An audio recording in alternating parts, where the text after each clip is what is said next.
আসসালামু আলাইকুম, সবাইকে শুভেচ্ছা জানাচ্ছি। মাসুম মাহবুব। আশা করি প্রত্যেকে ভালো আছেন। দেখতে এবং শুনতে পাচ্ছেন। ক্লিয়ার কিনা আমাকে একটু জানাবেন। বাগদাদ থেকে আমাদের প্রিয় ভাই ইউসুফ খান, আবারও আপনাকে পেয়েছি ভাই। নাসরিন জাহান, ঢাকা মিরপুর থেকে। মহিউদ্দিন ভাই, নারায়ণগঞ্জ থেকে। এত কিছু লেখার দরকার আছে ভাই। আমি কামরুল ইসলাম ভাই, কেমন আছেন আপনি? ইলিশের বাড়ি চাঁদপুর। ইলিশের বাড়ি ভোলা তো আছে নাকি? শেরপুর, কুয়েত থেকে ভাই মোমেন, ওমান থেকে আহার, নোয়াখালী। আন্নারা ভালো আছেননি ভাই? প্রিয় দর্শক, আমি প্রথম যে সংবাদটি দিয়ে শুরু করতে চাই সেটি হলো, একটি বিশেষ সূত্রের খবর পাওয়া গেছে যে ইরানি সেনাবাহিনী আজ রাতে পৃথিবীকে সবচেয়ে বড় চমক দেখাতে পারে। বলা হচ্ছে পৃথিবীর মানুষ শত শত বছর ধরে মনে রাখবে এমন কিছু ঘটাবে ইরান। এখন পর্যন্ত এই বিষয়টির কনফার্ম কিছু জানিনি কি হতে পারে, বাট একটি সূত্রের দাবি হলো যে ইরান এমন কিছু আজকে ঘটাতে যাচ্ছে। কারণ কি? আগামী মঙ্গলবার আমেরিকা, ইসরায়েল, ইরানে সবচেয়ে বড় হাই ভোল্টেজ ফাইনাল ম্যাচ খেলবে। তো আমি সবসময় আপনাদের বলি যে ইরান যখন বুঝতে পারে আক্রান্ত হবে, তখন তারা আগে একটা কিছু করে। তো এটা নিয়ে কিছু কথা আজকে লাইভে বলবো। কি করতে পারে ইরানের সম্ভাব্য পৃথিবীকে বিস্ময়কর একটা সারপ্রাইজ দেওয়ার মতো ইরান কি করতে যাচ্ছে, কিছু ইঙ্গিত মিলছে যেগুলো আমি আজকে লাইভে বলবো। দ্বিতীয় গুরুত্বপূর্ণ যে খবরটি সেটি হলো, পৃথিবীর নাম্বার ওয়ান ক্ষমতাধর ব্যক্তি মার্কিন যুক্তরাষ্ট্রের মানে একদম পরাশক্তি যাকে বলা হয়, সে আমেরিকার president mister Donald Trump situation রুমে বসে এক অসাধারণ ফিল্ম দেখলেন। আর সেই ফিল্মটি বানালো কে? পশ্চিম এশিয়ার দেশ ইরান। ইরানের মুভি কিন্তু বিখ্যাত মুভি, জানেন তো, অস্কার পায়। ওই দেশে দুঃখ, ওই দেশে শাকিব খান আর অনন্ত জলিল নেই, বুঝছেন নি আপনারা? তো এখন 3 নম্বর ব্রেকিং খবরটি আপনাদের নেই। চীন রাশিয়া কি বলছে আমেরিকাকে নিয়ে, জানেন? ওই বেটা ট্রাম্প, ধমক দেশ কেন? তুই ধমক দেওয়ার কে?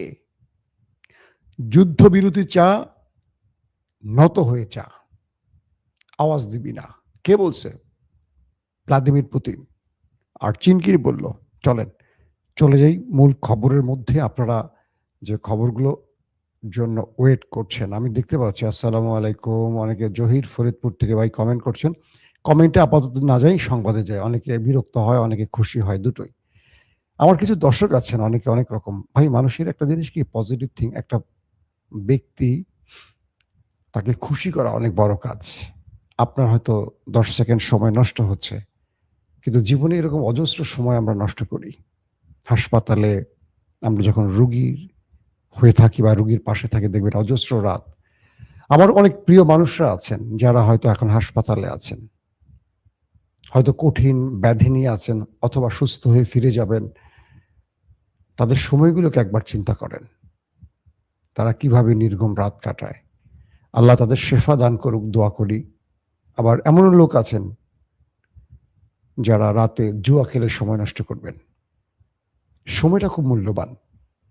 তো মাঝে মাঝে আমার ভাইদেরকে একটু খুশি করতে আমি তাদের নামগুলো উল্লেখ করি, তারা খুশি হন। এটাকে আপনারা নেগেটিভ অর্থে দেখবেন না কখনো।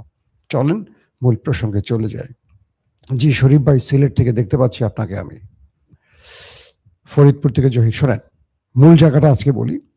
যখন ডোনাল্ড ট্রাম্প তার বাহিনীকে পাঠালেন ইরান অভিযানে, ট্রাম্প তার কমান্ডো বাহিনীকে, মেরিন সেনাদের পাঠালো ইরান অভিযানে।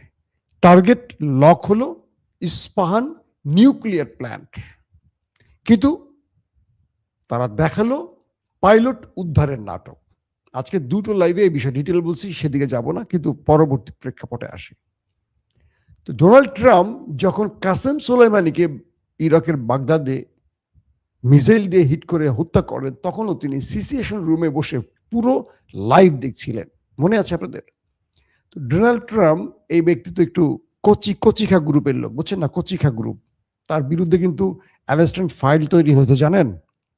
অল্প বয়সী মেয়েদেরকে ডট ডট ডট ডট টুট টুট টুট টুট আর কি, বুঝছেন নি? আনারা, এটা হলো সেন্সর টোন।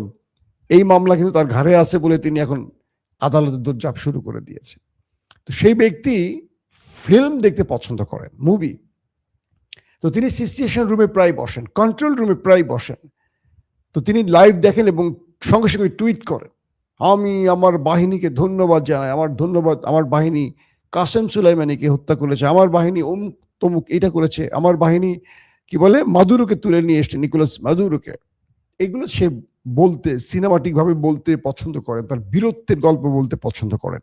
ট্রাম্প একটা কথা বলেছে, একটা সুন্দর কথা, যে আমি ব্যর্থ লোকদের আমার সঙ্গে দেখতে পছন্দ করি, যারা কামিয়াব হয়ে গেছে, যারা সাফল্য পেয়েছে তাদেরকে আমি হিংসা করি।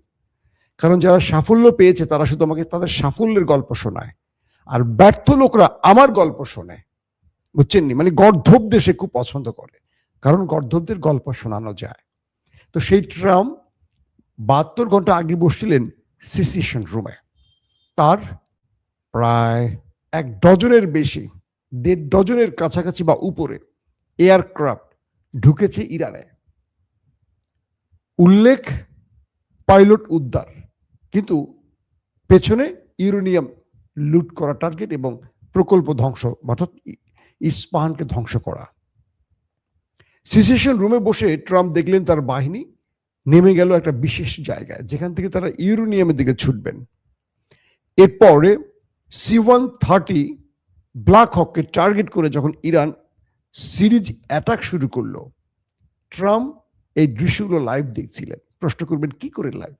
প্রত্যেকটা সেনাবাহিনীর সদস্যর গায়ে বডি ক্যাম থাকে, জানেন তো আপনারা। সেখান থেকে তিনি সিচুয়েশন রুম থেকে পুরো দৃশ্য দেখছিলেন এবং তার চোখের সামনেই তিনি দেখছিলেন একজন একজন করে সেনা মাটিতে লুটিয়ে পড়ছে। তার C-130 ব্ল্যাক হক, তার MQ-9 রিপার ড্রোন পুরো টুকরো হয়ে যাচ্ছে এবং পুরো ধোঁয়া উঠছে। তিনি দেখছেন তার আরো বেশ কয়েকটি যুদ্ধ বিমান, প্রায় 4টি মোট, সব মিলে 12টি এয়ারক্রাফট ধ্বংস হয়ে গেছে তার চোখের সামনে। তিনি সেই ডিপার্টমেন্টকে দেখলেন, তার এক কর্নেল আহত হয়ে মাটিতে পড়ে গেলেন। তখন তিনি বললেন, দ্রুত তোমরা ফিরে আসো, গেম ওভার। পুরো দৃশ্যটা থেকে তিনি কেন এই নির্দেশনাটি দিলেন, যে সূত্রগুলো বলছে যে ট্রাম্প যে উদ্দেশ্যে ইরানে এই বাহিনীটিকে পাঠিয়েছিলেন সেটি ছিল ইস্পাহান ধ্বংস করে ইউরেনিয়াম নিয়ে আসা। কিন্তু ট্রাম্প তার চোখের সামনে দেখলেন 2 বিলিয়ন মার্কিন ডলারের অস্ত্র ধ্বংস হয়ে গেছে। মাত্র একজন পাইলটের জন্য এত বিশাল ক্ষতি হওয়ার কথা না, এতগুলো মার্কিন কমান্ডোর প্রাণ গেল ইরানের অ্যাটাকে, তিনি কল্পনা করেননি। ট্রাম্প এখানে দুটো গেম করতে গেছেন। এক, ইরানের ভেতরে কমান্ডো স্টাইলে অপারেশন করলে প্রতিক্রিয়া কি হতে পারে, নাম্বার 1। নাম্বার 2, ইরান তার এই ধরেন মার্কিনীদের 500, 1000, 1200 এইরকম কমান্ডোকে যদি মোকাবেলা করতে না পারে, তাহলে আমেরিকা খার্ক আইল্যান্ডে আরো বড় অপারেশনে কমান্ডো বাহিনী পাঠাবে। কিন্তু ইরান এই প্রতিক্রিয়া দেখানোর পর ট্রাম্প লাইভ সেই দৃশ্যগুলো দেখে বুঝতে পারলেন ইরানের ভেতরে অ্যাটাক করে বেরিয়ে আসা খুব টাফ হবে। দুটো কারণে। এক, ইরানকে স্যাটেলাইট তথ্যগুলো, রিয়েল টাইম স্যাটেলাইট যে তথ্যগুলো, এগুলো প্রতিনিয়ত রাশিয়া এবং চীন পৌঁছে দিচ্ছে। কখন মার্কিনীদের বিমান উঠছে ইরান জানে, ইরানকে বলে দেওয়া হয়। ইরান তখন থেকে তাদের প্রত্যেকটা টার্গেটকে লক্ষ্য করে মিসাইলকে লক করে, তাদেরকে অ্যাটাকের পরিকল্পনাকে সিলেক্ট করে। তো বলা হচ্ছে মিস্টার ট্রাম্প সিচুয়েশন রুমে বসে তার পুরো পরাজয়টি তিনি দেখেছেন, ইরানের হাতে তার বাহিনীর পরাজয়, মার খাওয়া দেখেছেন। তিনি মুখে বলছেন না, কিন্তু প্রচুর সেনা চলে গেছে, তাদের দেহ খুঁজে পাওয়া যাবে না। কারণ যে বিমানগুলোতে হিট করা হয়েছে, 12টি এয়ারক্রাফট আকাশযানকে ধ্বংস করা হয়েছে, তার মধ্যে তারা ছিলেন, পুরে ছাই হয়ে গেছে। এটা হয়েছে মার্কিন ইতিহাসের সবচেয়ে বৃহত্তম লজ্জাজনক পরাজয়, যেটা আজকে সিআইএ এর প্রধান এবং কয়েকজন সিআইএ অফিসার, সাবেক গোয়েন্দা বাহিনীর এই টপ লিডাররা বলছেন আমেরিকাকে ট্রাম্প বেজ্জতি করে ছেড়ে দিয়েছে, ইরানের কাছে না, বিশ্বের কাছে। আসেন 2 নম্বর খবর। ভ্লাদিমির পুতিন ডোনাল্ড ট্রাম্পকে উদ্দেশ্য করে বলছে, হেই ট্রাম্প, তুমি কথায় কথায় ধমক দেওয়ার কে? তুমি ধমক দাও কাকে? যে ইরানের কাছে মার খায় সে ধমক দেয় কি করে? তুমি যুদ্ধবিরতি চাও, মাথা ঠান্ডা করে আলোচনায় আসো। তুমি আলটিমেটাম দেওয়ার কে? 24 ঘন্টা, হ্যাঁ 72 ঘন্টার আলটিমেটাম দেওয়ার তুমি কে? কে বলছে? ভ্লাদিমির পুতিন, ডোনাল্ড ট্রাম্পকে। বুঝছেন নিয়ান্নেরা? এখন এই পরিস্থিতির মধ্যে ভ্লাদিমির পুতিন এখন মাঠে ওপেন নামছেন। তিনি বলছেন যদি যুদ্ধবিরতি চাও তোমাকে আলোচনায় বসতে হবে। তুমি ধমক দিবা, আলটিমেটাম দিয়ে তুমি যদি আলোচনা করো সেই আলোচনা হবে না। আজকে প্রথম না দ্বিতীয় লাইভে বলেছি পাকিস্তানকে আমেরিকা ব্যবহার করছে ইরানের সাথে যুদ্ধবিরতির জন্য। পাকিস্তান সেনাপ্রধান ফিল্ড মার্শাল আসিফ মনির তিনি এসেছিলেন, মানে তিনি ইরানের সাথে সমঝোতার আলোচনা করেছেন। তিনি বলছেন যে আগে তুমি হরমুজটা খুলে দাও, তারপর আমেরিকা তোমার সাথে আলোচনা করবে এবং আমেরিকা যুদ্ধবিরতি ঘটাবে, হামলা বন্ধ করবে। ইরান বলছে যে না না, পাকিস্তান এটা হবে না। তুমি ট্রাম্পকে গিয়ে বলো আমি যে শর্ত দিচ্ছি সেই শর্ত তোমাকে আগে মানতে হবে। কি? তুমি হামলা বন্ধ করবে, শুধু নয় আমার সকল হক ফিরিয়ে দিবে যেগুলো আমাকে তুমি বিগত 40 বছর ধরে বঞ্চিত করেছো। 90 দশকের পর থেকে আমাকে বঞ্চিত করা হয়েছে। আমি হরমুজে টোল আদায় করব। হরমুজ এখন ইরানের নিয়ন্ত্রণে থাকবে। তুমি গালফ কান্ট্রি থেকে চলে যাবে, তুমি আরবের কোন রাষ্ট্রে থাকতে পারবা না। তুমি আমার নাকের ডগায় বসে আমাকে সুশ্রী দিবার আমি চুপ থাকবো, এটা হতে পারে না। তুমি ইরানের ভেতরে যে ক্ষয়ক্ষতি করেছো সকল ক্ষয়ক্ষতি পূরণ করবা। পাশাপাশি তুমি আমাদের যে ইউরেনিয়াম নিয়ে ব্যালিস্টিক প্রোগ্রাম নিয়ে গুতাগুতি করতেছে এগুলো আর করতে পারবা না, এবং আমাকে গ্রান্টার রাষ্ট্রের মাধ্যমে জানাতে হবে তুমি আর হামলা করবা না, মন চাইলে এসে হামলা করবে এটা পারবা না। আর ইরানের উপর থেকে যত রকম নিষেধাজ্ঞা আছে সব তুলে দিতে হবে, দেন যুদ্ধবিরতি। এছাড়া তুমি জাহান্নাম বানাও আর পাথরের যুগ বানাও, আমি মাঠে আছি। এই বক্তব্যের পর ট্রাম্পের মাথা গেছে খারাপ হয়ে, কারণ এই আলোচনা চলাকালীন সময়ে ট্রাম্প ইসরায়েলকে দিয়ে ইরানে ব্যাপক হিট করেছে। মনে করেছে ইসরায়েলের হিটের পর ইরান একটু ভয় পাবে। ইরান সঙ্গে সঙ্গে শুরু করছে আবার ওদের দেশে মারা, ধামার মারছে আজকে মনের মতো, সিরিজ আকারে মারছে। তো আজকে এই মাইরের পর এই যে একটু আগে লাইভটাতে শুরুতে আপনাদের যে বলেছি যে ইরান বলেছে পৃথিবী আজকে নতুন কিছু দেখতে পাবে, হয়তো শত শত বছর ধরে মানুষ যেটার অপেক্ষা ছিল ইরান তেমন সারপ্রাইজ দেখাতে যাচ্ছে বিশ্বকে। হতে পারে নিউক্লিয়ার টেস্ট। আমার ধারণা চূড়ান্ত নয়, অ্যাজাম্পশন করছে যে হতে পারে ইরান নিউক্লিয়ার টেস্ট করে বসতে পারে, অথবা ইরান এমন কিছু দেখাবে পৃথিবীকে যেটা শত শত বছর ধরে মানুষ অপেক্ষা ছিল। কি হতে পারে সেটা আমরা জানি না সেটাকে, কিন্তু ইরানের কিছু কিছু মাধ্যম এই বক্তব্যটি দিয়েছে। ইরান বলছে আমরা যদি আমেরিকার শর্ত মেনে নেই, আমেরিকা এখন যেহেতু তারা আমাদের হাতে ধোলাই খেয়ে দুর্বল হয়ে গেছে, তারা কিছু সময়ের জন্য রেস্ট নেবে, নতুন করে আরো অস্ত্র যোগ করবে, নতুন করে আরো ফাঁদ তৈরি করবে, নিজেরাই ফলস ফ্ল্যাগ অপারেশন করে বলবে ইরান যুদ্ধবিরতি লঙ্ঘন করেছে, এই নামে আন্তর্জাতিকভাবে আরো কিছু বন্ধুদের নিয়ে ইরানের বিরুদ্ধে লেগে যাবে। আবার আমরা যদি শর্ত মেনে হরমুজ খুলে দেই, ওই দেশ দুটো তারা পৃথিবীকে বলবে আমরা পরাজিত হয়ে গেছি, তারা বিজয়ী হয়েছে, বাট তারা আমাদের পরবর্তী আর কোনো শর্ত মানবে না। এরা বিশ্বাসঘাতক এবং এরা প্রতারক। সো সকল শর্ত আগে মানো, তারপর হরমুজ বিষয় সিদ্ধান্ত আসবে। বুঝতে পারছেন? ইরান একদম পাকিস্তানকে দিয়ে ডোনাল্ড ট্রাম্পকে ডাইরেক্ট বলছে তোমার যা খুশি করো, আমাকে হুমকি দেওয়া লাগবে না, বাট এইটুকু মনে রাখো তুমি যা করবা সেম কাজটি আমিও করব। তুমি আমাকে একটা মারলে আমি তোমাকে একটা মারবো, তোমাকে দুইটা মারবো, কিন্তু আমি মারবো তোমাকে, আমি হাত গুটায় রাখবো না। তো এই পরিস্থিতিতে আমেরিকা কোনোভাবেই কুল পাচ্ছে না। 48 ঘন্টার জন্য যুদ্ধবিরতি ভিক্ষা চেয়েছে ইরানের কাছে, ড্রাম চাচ্ছে, বুঝিনি, কিন্তু সে মানে ইরান রাজি হয় নাই। এরপর 45 দিনের চেয়েছে, ইরান ডাইরেক্ট পাকিস্তানকে বলছে না এটা হবে না, আমার শর্ত মেনে আসো, আমাকে কোনো ফাঁকি দিয়ে প্রতারণা করবো, প্রতারকদের সাথে বারবার আমি এটা করবো না। তুর্কি সিরিজ যারা দেখছেন দেখবেন ওরা কিভাবে বাইজেন্টাইন যারা আছে কিভাবে প্রতারণা করে। তো এরকম প্রতারণা ইরান আর সহ্য করবে না। চীন রাশিয়া ইরানের পাশে শক্তভাবে দাঁড়িয়েছে। চীন বলছে ঠিক আছে, তুমি যুদ্ধবিরতি চাও, আমি ইরানের সাথে যুদ্ধবিরতি ঘটাবার জন্য দুতিয়ালি করবো, মধ্যস্থতা করব। তুমি আমাকে কনফার্ম করো ইরান যে শর্তগুলো দিছে তুমি মানবা। তুমি আজকে যুদ্ধবিরতি করবা, মায়ের খেছো, ঠ্যাং ভাঙছে, এখন ঠ্যাঙের চিকিৎসা করে এসে আবার মায়ের শুরু করবা। তুমি তো সেই জাতি। ইরান তো তোমাকে আস্থায় নিচ্ছে না, ইরান তোমাকে বিশ্বাস করছে না।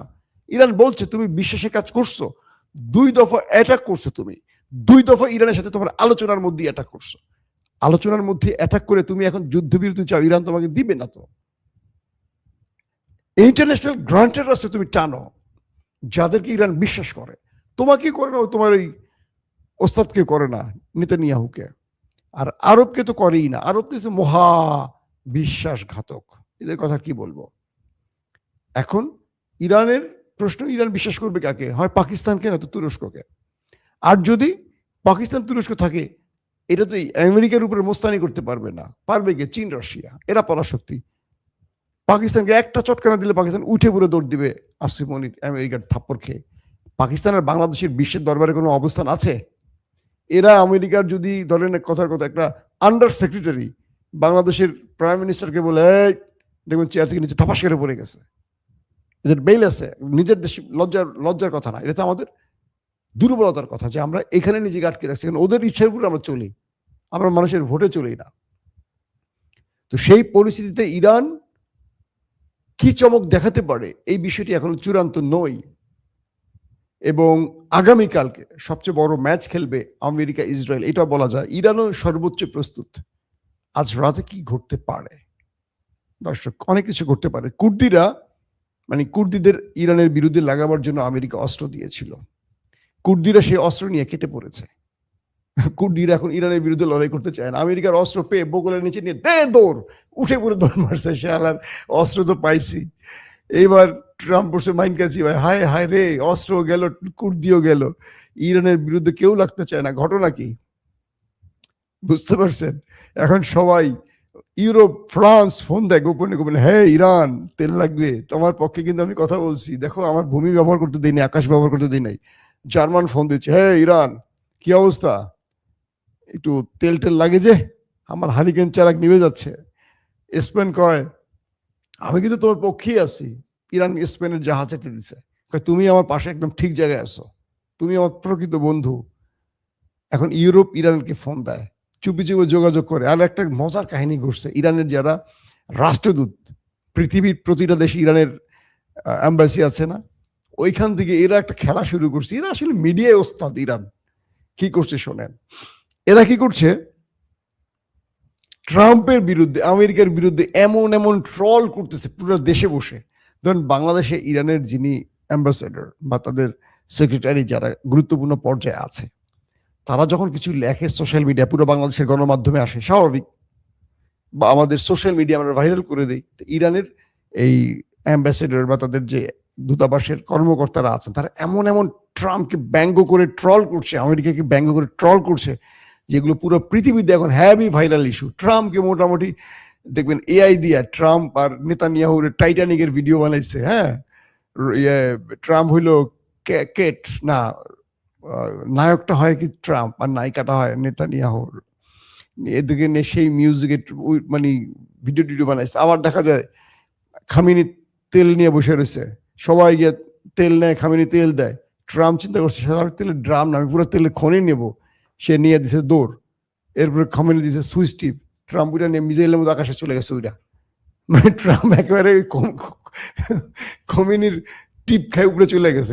এই যে ব্যঙ্গ জিনিসগুলি এখন দুর্দান্তভাবে ইরান পৃথিবীতে ছড়াচ্ছে।